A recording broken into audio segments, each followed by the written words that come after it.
This is what I call multiple wheelbase options.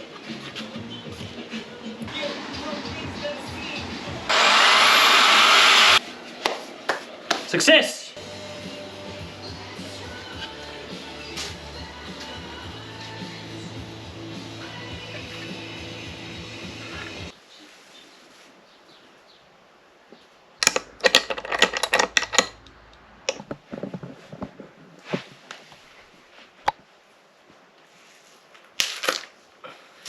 Righto, let's talk about putting weights underneath your skateboards. Before we jump into it, just a quick disclaimer. I didn't really know a lot about what it would do, putting a weight on the board. I'd heard a bit here and there from different people, but didn't fully get it and wanted to try it for myself. So it was like a real big learning experience for me. And I didn't quite get out of it what I was hoping for, which we'll get into that when we get to it. So my opinions and sort of my experience with it might be different from other people's. I know a lot of people really like having the weight under their board, or some people think it maybe helps a little bit, but they don't notice it that much. And like with most parts of skating, it's all going to come down to personal preference. But I just thought I would do a video sort of discussing my experience with it, what I learned from it, and what I think I'm going to try with it going forward. So my goal with the weighted board was to try and replicate what I've seen, which is people free riding small setups. So that's the short wheelbase, the narrow board, the narrower trucks, and the split degree base plates. I just wanted to have a go, see what all the hype was about, and try it for myself. And I was going to do this while I was in New Zealand visiting my family. So that's kind of the context for my whole experience. So the setup that I put together with help from Jacob, shout out to Jacob, was I had a acid longboards acid drop at my parents' place, and we decided we were going to chop that a bit smaller. So we took the width down to 8.9 in the front, tapering to 8.75 in the back. We sanded out the micro drop in the front so that I could get my front foot over the front truck. And then to attach the weight, we drilled 2 holes in the center of the board, a little bit back from the front truck, where we were going to put bolts through and attach weights to that. So the weights we went with was having a bolt go through the board and attaching these chunky washers that we found at the hardware store. And the idea behind that was that we could adjust both where the weight was, whether it was on the front or back bolt, and how much weight there was by adding or taking away washers. We didn't actually end up changing it because it was totaled just over 1 kilogram with both bolts having weights, and that just felt fine, so I was just using that the whole time. So that was the board. For trucks, I bought a set of these Robot Oblivion trucks, which is a New Zealand made company, which is really cool. These are 125 millimeters to 135 millimeters spaceable, and the base plates were 50 degrees in the front, 20 degrees in the rear. To start out with, for wheels, I was actually on the blank Wheelco slate, so I started these fresh and tried them on that. I also rode Venom Magnums to try it in more of a fully downhill oriented style, and I also got to ride some ABIC 11 Amberthane wheels to try free riding. On top of the board, we had a cord wheel as a footstop, just for that extra swag. And I had locked on grip where my feet were, and a Venom torque block on the back, just to have it all kitted out, which was awesome. Unfortunately, something I wasn't fully aware of, because it just slipped my mind, was when you run a 20-degree base plate, you lose a lot of wheel kingpin clearance. So these Robot Oblivion trucks, and it's nothing against the company specifically, basically all brand trucks, it's just truck geometry. But there's not very much kingpin clearance. In fact, on this set, if the ruler is on the kingpin, the wheel is floating. So if this was on a board, the kingpin would be scraping the road as you ride. And these wheels are about 55 millimeters, which is small for a downhill wheel. So normally if you're running a 20-degree plate, you're running downhill wheels. But for a freeride wheel, that's kind of your average size, and you certainly couldn't core wheels on these.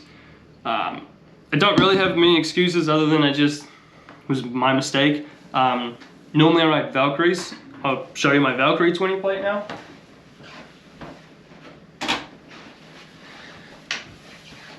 And so you can see with the Valkyries, they have the coplanar bushing design, and a side effect of that is you do have the kingpin sits a lot lower. So having the same wheels on, you can see, if I put the ruler there, these would be able to ride on the road fine. There's tons of room for the kingpin. I actually think you could probably core wheels, and this is set at 20 degrees, so it's the same degree base plate, but just massive clearance. So I've been riding Valkyries for years, and I didn't even consider the fact that I wouldn't be able to ride small wheels on a different truck brand. That was probably the first thing I learned, but basically if you want to ride freeride wheels on a low degree truck, it's going to have to be Valkyries, Rojas, or another truck company that has a different type of geometry to the standard. So my initial reactions to the setup the first time riding it were honestly like, it didn't seem that different to just a regular race board. It was really responsive in your turning and really good edge grip, small stance, so it was kind of like that robotic feel of it's really responsive but grippy, and it kind of does what you think it's going to do. It didn't seem slipperier because of the weight, which is something I was expecting. That didn't really seem to be apparent. Kind of in the opposite to being slippery, it had a lot of edge grip, so very snappy in the hookup and release. While sliding, it's possible it was slipperier, but it was also hard to tell first time on because it was a whole new complete setup. Every part of the setup was new, but it genuinely felt pretty good, but more leaning into that downhill race style.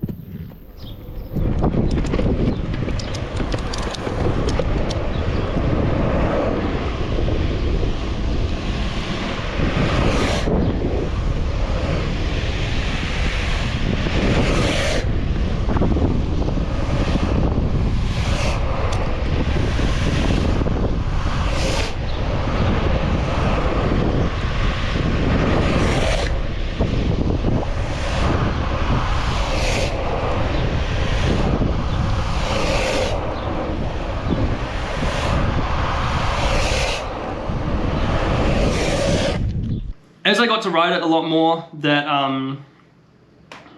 edge grip became a lot more comfortable, and I sort of learned how to work around that. I was actually able to fully skate it, stand up, toe sides and heel sides, no problems.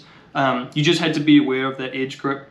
The liveliness in the trucks and the responsiveness actually felt really nice. You can pump the board really easily, and I don't know, it felt really cool to be able to throw it around a bit. Going fast on the setup never really felt quite comfortable to me, which was probably more on my end, like not being used to the trucks. So I don't think that was to do with the weight, but you never know. Those were my sort of feelings of the board.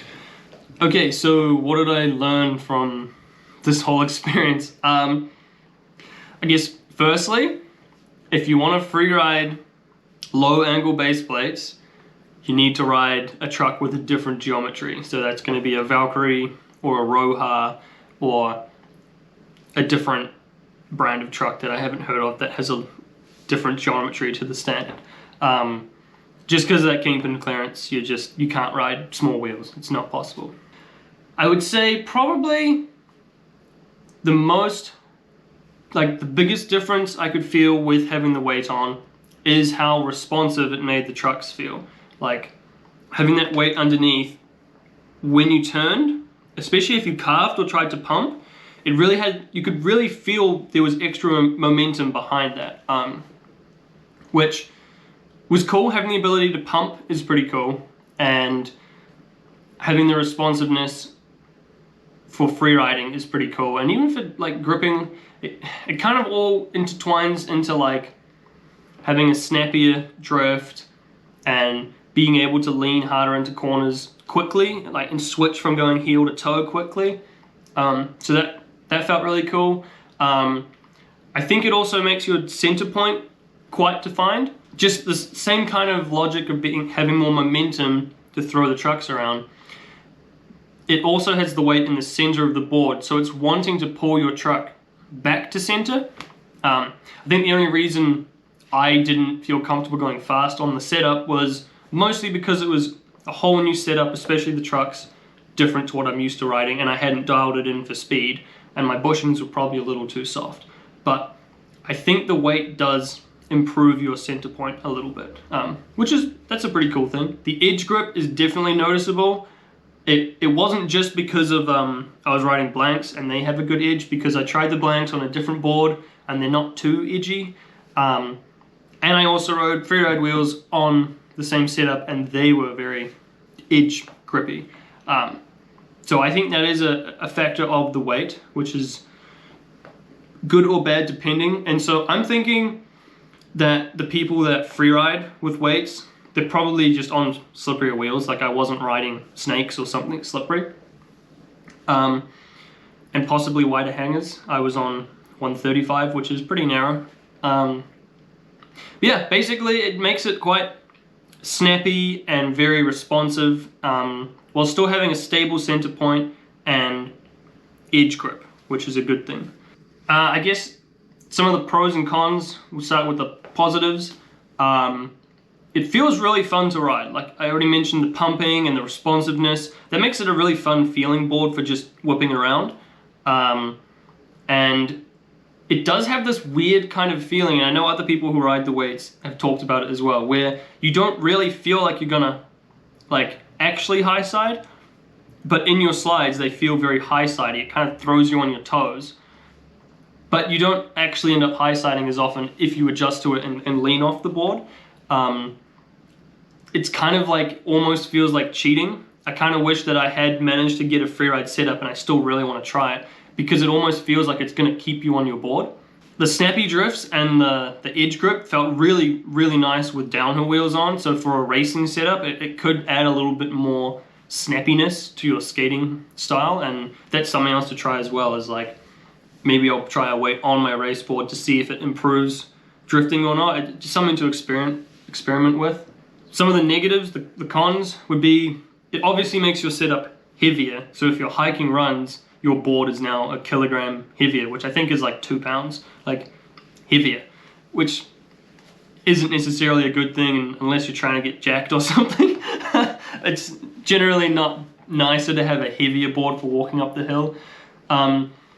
When you're going slow, like pushing kind of speed, it does actually feel dead. I think you need to have a little bit of speed to get that pumping, carving momentum with the weight. If you're going slow and you try and turn, I don't know, it feels dead. Like you try and lean, you try and turn, and it doesn't want to turn as much. So that was something interesting. That responsiveness could probably easily become twitchiness. If you don't have the trucks dialed in, then how responsive they feel because of the weight could be a negative. Like say you started to get speed wobbles and the extra momentum from the weight started throwing it around more, that would probably be a negative. That didn't happen to me.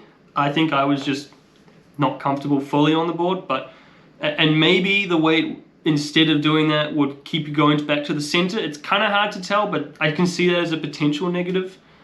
And yeah, the way I did it, having the narrow trucks and the big split, it was quite grippy. So that's probably not what you want for free riding. For a race board, that's what you want, but it wasn't what I wanted. So to sort of conclude all of this, I think what I probably should have done was just tried it with my Valks and stuck to a slightly wider width. Not all the way at like 180 mils. Still try like maybe around 140 millimeters wide or something like that. And not do it as extreme of a split. So instead of having 50-20, maybe start with something more like 50-30 or 45-25. A little bit more middle ground, so it's less of an aggressive downhill setup and closer to a freeride setup. And obviously slipperier wheels would have been huge. So this season, I think I'm going to try it again. I'm back home in the States and I have a couple other spare boards. I think I'm going to try something similar, but I'm not going to go as narrow on the board.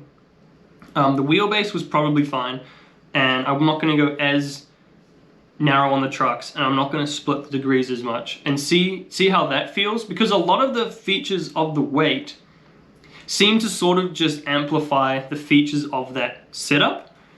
And so if you have a more freeride oriented setup and then you put the weight on, it's probably going to amplify in a way that is better for freeriding. That's kind of how I think it kind of ends up going.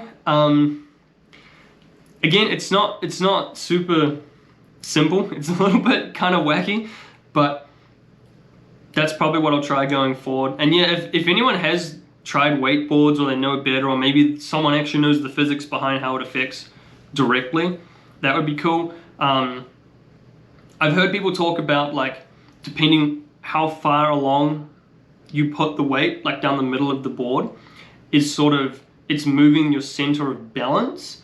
And so if you have symmetrical trucks, your center of balance for your board is like, or center of pivot or whatever you want to call it, is dead in the center because your base plate angles are the same. And so when you split it, you push it, I don't know if you push it forward or back, your pivot point. Either way, it's no longer symmetrical, it's no longer in the middle. And so adding the weight changes that center of balance or center of pivot to feel a bit more symmetrical, but you still have the stability of a low angle base plate. I don't know. I would just say to people who are thinking about it, if you have a board you want to mess with and make it smaller, or you have a board you think is fine and you don't mind drilling a couple of holes in it, give it a go. You can kind of use anything for a weight, but people that I've talked to have said you don't want to go more than like a kilogram, like more than about 2 pounds. Is it going to make you a better skater? I don't think so. I think it's a random thing that's just fun to try. It's like a bit of a side quest, if you will. It's not what I'm going to be sticking with. It's just something fun to try. It's yeah, I don't think it's really going to improve any kind of aspect of your setup. And at the end of the day, most of the time I'm skating, I'm walking up the road, and I don't want to be walking with a weight. So it was fun to try. Maybe we'll do another video like this, you know, 6, 7 or 8 months from now when I've tried it again on a different board, and we'll see what's changed. But at the moment, it was a good learning experience. It was kind of random. But yeah, definitely, like, chuck in the comments what if you've tried a weighted board, if you ride a weighted board, like how your setup is, like the specs of your setup and how you think it improves that. Because I'd love to find out more about it, because I tried it and I'm still kind of confused. But yeah, sweet.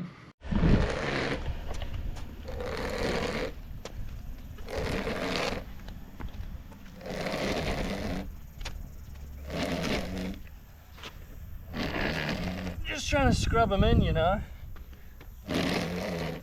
Just a bit of stone grinding.